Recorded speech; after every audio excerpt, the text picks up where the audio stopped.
अपने नबी के रवैयों को अपनाएं। मेरे पैगंबर का रवैया क्या था? अब रवैये को सीरत कहते हैं, पैगंबर के रवैये को क्या कहते हैं? आपकी सीरत। अब मेरे नबी का रवैया क्या था?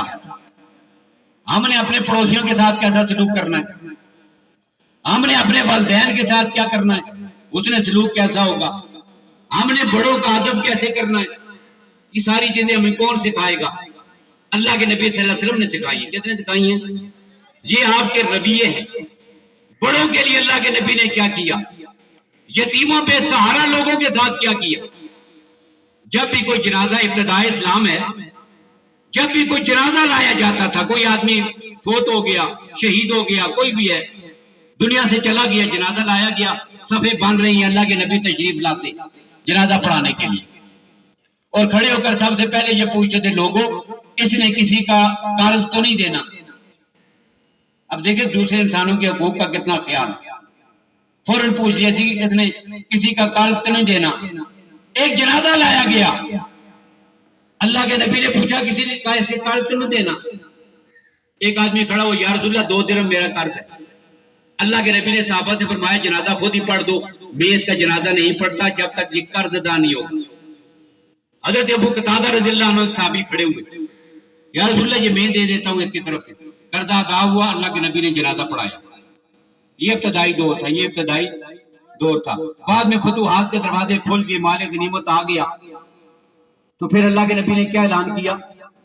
मेरे नबी ने ऐलान किया था कि लोगों अगर कोई आदमी ऐसा दुनिया से चला जाए जो नादार और गरीब हो, अदायगी के लिए उसके पास पैसे ना हो, तो मैं मुहम्मद अना औला बिल मोमिनीन मिन अनफुसिहिम, मैं उसका वाली हूं। जो कर्जा अदा करना हो मोहम्मद अदा करेगा और यतीम बच्चों की कफालत भी मैं खुद करूंगा। ये रवैया, मेरे नबी का रवैया क्या है? यतीम बच्चों का सहारा है, बेवाओं के सहारा है, मजदूरों के लिए सहारा है, अपने वालिदैन के हकूक सिखाए, असातिज़ा के हकूक सिखाए। अपनी वालदा का कितना अदब किया, आपकी रज़ाई माँ है, रज़ाई माँ सैयदा खलीमा जिन्होंने दूध पिलाया है, ये आपकी क्या है? रज़ाई माँ है। और जब ये आई ना तो अल्लाह के नबी इनके इस्तकबाल के लिए खड़े हुए, इनको अपने साथ लेके आए, अपने पास बिठाया, अदब के साथ उनके सामने सर झुका के बैठे रहे, उनसे बातें होती रही।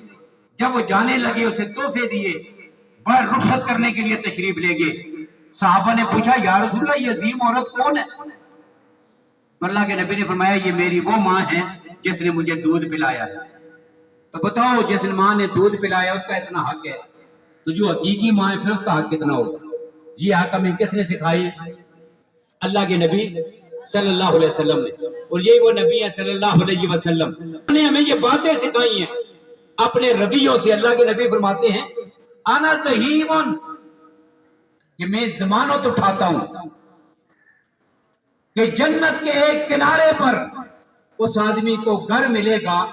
आना ज़हीमुन फी रब्ज़िल जन्ना, जन्नत के एक किनारे पर किस आदमी को कि जो मन तारा कल मेरा अब इनकाना हक़न, एक आदमी हक पर है लेकिन अपना हक इस वजह से छोड़ रहा है कि माशरे में फसाद ना हो। फसाद से बचने के लिए, झगड़े से बचने के लिए जो आदमी अपना हक छोड़ देता है ना, तो मैं उसको जन्नत के किनारे पर महल की जमानत देता हूं। और दूसरा जुमला क्या फरमाया था कि मैं जन्नत के वस्त में अना ज़हीमुन बिवस्तिल जन्ना, जन्नत के दरमियान में उस आदमी को एक माल की जमानत देता हूं कि जो आदमी झूठ बोलना छोड़ दे। क्या करे? झूठ बोलना छोड़ दे। ये सच बोलने का हुक्म हमें किसने दिया है? इस्लाम ने, हमारे आका नबी अकरम सल्लल्लाहु अलैहि वसल्लम ने। और इस हद तक झूठ को छोड़ दे भाई इन काना माज़िहन, कि आप मजाक में भी किसी के सामने झूठ न बोले। आज हम क्या करते हैं? पहले तो इलानिया खुलेआम हम झूठ बोल रहे होते, और आज के दौर में तो झूठ हमारे लिए और आसान हो गया है। क्या काल आ गई, कोई आदमी पूछ रहा है किधर हो? अब एक आदमी हवेलिया में बैठा है, कहता है जी मैं अभी हरिपुर में हूँ। कहां से आ रहे हो? जी हरिपुर में आ वहां से आ रहे। घर में होता है कहते हैं मस्जिद में हूँ, मस्जिद में होता है काल पे कह देते हैं नहीं मैं तो घर में हूँ। झूठ आज के मुआशरे को जो बीमारी जड़ से खा गई है वो क्या है? झूठ। कदम कदम पे झूठ। एक आदमी को बिठाया, मैं जा रहा हूं जी, बस 1 मिनट में आया। अब जाने वाले को पता है 1 मिनट में तुम्हें गेट भी क्रॉस नहीं कर सकता। 1 मिनट में कहां से आया? आधा घंटा 1 घंटा देखता रहा, बस 1 मिनट में आया। ये 1 मिनट में आया। अल्लाह के नबी ने फरमाया मजाक के साथ भी, मजाक में भी अगर तुमने मजाक करते हुए भी खिलाफ हकीकत बात कही तो तुम झूठ बोल रहे हो, झूठ से बचो। तो हमने क्या करना है?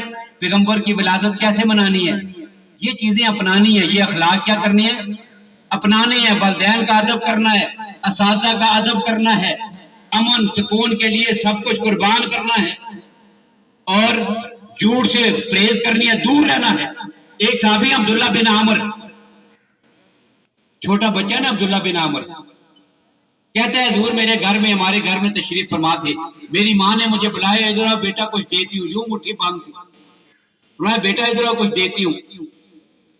अब जब मैं करीब आया तो अल्लाह के नबी ने मेरी माँ से पूछा क्या दोगी? तो मुट्ठी खोल के कहा या रसूलल्लाह ये खजूर है इसमें, ये दूंगी। तो अल्लाह के नबी ने फरमाया अगर कुछ ना होता, वैसे बुलाने के लिए यूं आती है इधर आओ कुछ देती हूँ, तो ये तेरे नामा अमाल में झूठ लिखा जाता है। देखिए आज हम इस तरह की भी झूठ बोलते हैं। आपने देखा होगा जानवरों को बुलाने के लिए हमारे लोग क्या करते हैं? झोली पकड़ी, बकरी ये समझती है कि झोली में पत्ते पड़े हुए या घास पड़ी हुई या खाने की कोई चीज है। अब यूं झोली पकड़ी, बकरी को करीब बुलाया, पकड़ ली। जानवरों से भी हम झूठ बोलते हैं। इंसान तो क्या, हम मेहमानों से भी झूठ बोलने से गुरेज नहीं करते। तो क्या करना है? झूठ कभी हमने क्या करना है? हमेशा सच बोलना है।